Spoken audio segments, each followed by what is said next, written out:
Cuando hablamos del conflicto entre India y Pakistán, solemos imaginar soldados en la frontera, discursos encendidos en la ONU o titulares sobre Cachemira. Pero todo eso es solo la superficie. La verdadera historia empieza en 1947, con una promesa de independencia y una decisión que rompió a una nación en dos mitades llenas de miedo. La imagen es esta.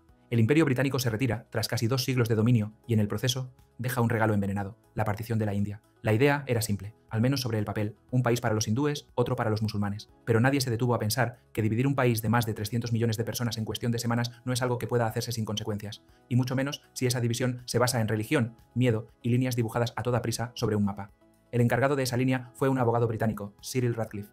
Nunca había estado en la India, no hablaba los idiomas locales, no conocía ni la geografía ni las tensiones sociales. Aún así, en solo 5 semanas trazó las nuevas fronteras entre India y Pakistán.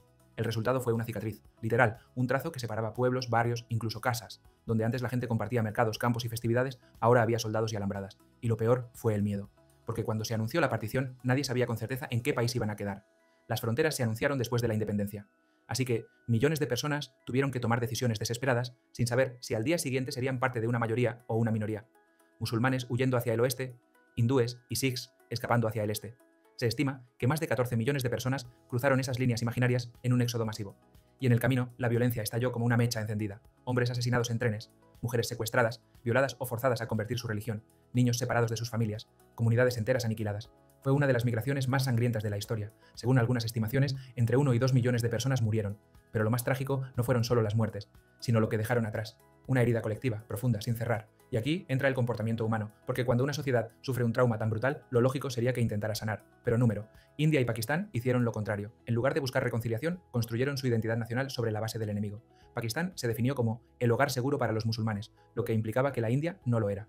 E India, herida por la secesión, adoptó un nacionalismo que afirmaba: nosotros somos la verdadera patria histórica. Ambos necesitaban justificar su existencia, y la forma más efectiva de hacerlo era señalar al otro como amenaza.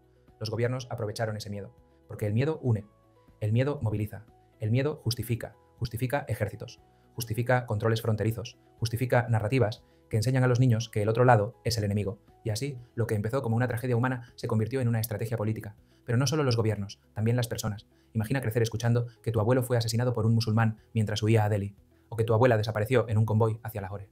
¿Cómo perdonas algo así? ¿Cómo confías? Y si además vives en una sociedad donde esa narrativa se repite en películas, discursos y libros escolares, entonces el miedo se convierte en parte de tu identidad. Y esa es la clave. India y Pakistán no solo están separados por una frontera, están separados por un recuerdo colectivo de traición, de sangre, de pérdida. Y aunque pasen las décadas, ese recuerdo se reactiva cada vez que hay un atentado, cada vez que estalla una protesta, cada vez que se pronuncia la palabra Cachemira. Porque Cachemira no fue el origen del conflicto, fue la chispa que encendió un combustible que ya estaba regado por todo el subcontinente. Un miedo compartido, pero nunca procesado. Y es justo ahí, en esa región montañosa del norte, donde el trauma de la partición se convirtió en estrategia militar, en obsesión nacional, en una lucha que lleva más de 70 años. Pero para entender por qué Cachemira se convirtió en el epicentro de esta rivalidad, primero tenemos que ver cómo la incertidumbre y el miedo convirtieron una tierra de belleza en el campo de batalla más militarizado del mundo. Cuando se anunció la partición en 1947, Cachemira era un estado príncipe gobernado por Hari Singh, un maharaja hindú con una población mayoritariamente musulmana. Y aquí viene el dilema. Él no quería unirse ni a India ni a Pakistán, quería independencia, pero en ese tablero la neutralidad no era una opción.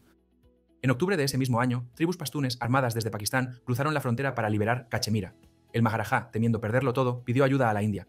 Y la India puso una condición: si quieres nuestra ayuda militar, debes firmar el acta de adhesión. Es decir, declarar que Cachemira es parte de la India. Y lo hizo. Así, India envió tropas, comenzó la guerra y el conflicto nunca se apagó. Desde entonces, Cachemira se convirtió en el símbolo del agravio original. Para Pakistán fue una traición. Un territorio de mayoría musulmana debía pertenecerles. Para India fue una cuestión de legalidad. Hay un documento, una firma, un acuerdo. Pero más allá de los papeles y las tropas, lo que Cachemira desató fue una carrera de inseguridades. Ambos países comenzaron a armarse, no solo con fusiles, sino con ideas. Pakistán abrazó la causa de Cachemira como una cuestión existencial. En sus libros escolares, en sus discursos oficiales, Cachemira aparece como parte de nuestro cuerpo arrancada a la fuerza. Se creó incluso una organización de inteligencia, la ISI, con la misión de fortalecer el yihad estratégico en la región. El objetivo: mantener la presión constante en India a través de insurgencias, milicias, infiltraciones. Mientras tanto, India respondía con fuerza militar. Y no solo fuerza, presencia. Muchos cachemires musulmanes comenzaron a sentir que eran ciudadanos de segunda en su propio territorio. Toques de queda, redadas, presencia masiva del ejército. Y sí, también represión. En la década de 1990, la insurgencia cachemir vivió su punto más alto. Decenas de miles de muertos, civiles atrapados entre dos fuegos. Y el miedo, siempre el miedo. Pero la desconfianza no solo estaba en el terreno, estaba en la política interna. En 1998, ambos países realizaron pruebas nucleares. India, primero.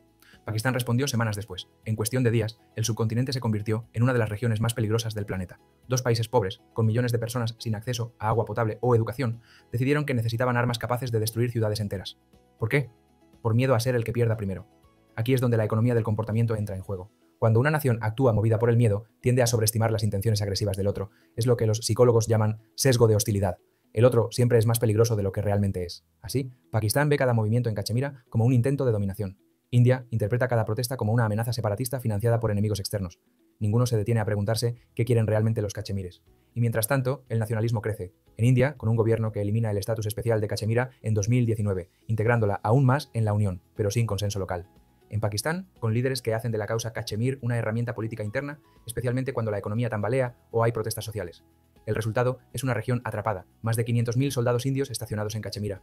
Más de 70.000 muertos desde el inicio del conflicto, miles de desaparecidos, una generación entera que ha crecido sin conocer un solo año de verdadera paz. Y lo más preocupante, estamos ante un conflicto donde la lógica racional ha sido reemplazada por narrativas emocionales, porque mientras el miedo siga siendo el lenguaje dominante entre India y Pakistán, cada gesto se interpretará como amenaza, no como posibilidad de reconciliación. Pero hay algo que nos debe hacer reflexionar. Más del 60% de la población de ambos países nació después del año 2000. No vivieron la partición, no vivieron la Primera Guerra, no vivieron la adhesión de Cachemira. Sin embargo, heredan el trauma. ¿Hasta cuándo? ¿Hasta que ocurra algo irreparable? Porque si algo nos enseña la historia del conflicto India-Pakistán es que las guerras no siempre empiezan por odio. Muchas veces nacen del miedo a que el otro golpee primero. Y cuando el miedo manda, la paz se vuelve una apuesta arriesgada. Y la guerra, un refugio predecible. Ahora, sabiendo todo esto, la pregunta ya no es por qué están enfrentados. La pregunta es, ¿quién será lo suficientemente valiente para confiar primero? Te leo en comentarios. Y si quieres seguir explorando ese otro lado de la economía, suscríbete, activa la campanita y acompáñame en la próxima historia que nadie más te va a contar.